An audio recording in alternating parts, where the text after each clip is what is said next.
ఇంతకు ముందు article 142 supreme court అనేక సందర్భాల్లో వాడింది. కొన్ని సందర్భాలు మనం చెప్పాలంటే మనందరికి తెలుసు, చాలా famous Bhopal gas leakage case, union carbide corporation case అన్నమాట.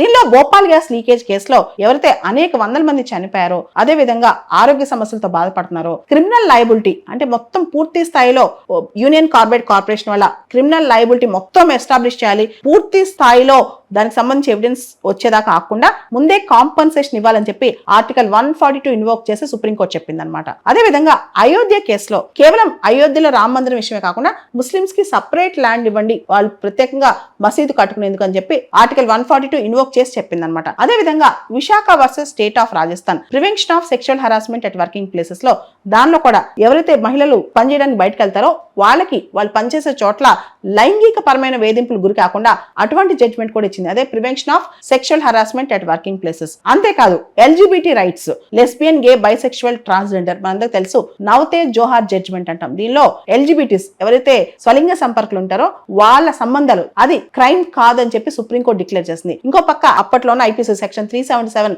అది క్రైమ్ అని చెప్తుంటే సుప్రీంకోర్టు అన్కాన్స్టిట్యూషనల్ అంటే వాళ్ళని క్రిమినల్స్ గా భావించడం రాజ్యాంగ విరుద్ధం అని చెప్పి చెప్పింది అనమాట. ఇలా చాలా సందర్భాల్లో ఆర్టికల్ 142 ఇన్వోక్ చేసి ఒక సంపూర్ణమైన న్యాయం కోసం ఎక్కడైతే న్యాయం జరగదని భావిస్తూ చట్టం ద్వారా న్యాయం జరగలేదని భావిస్తూ ఆ టైంలో సుప్రీంకోర్టు ప్రత్యేకమైన డిగ్రీ ఆర్డర్ ఇస్తుంది.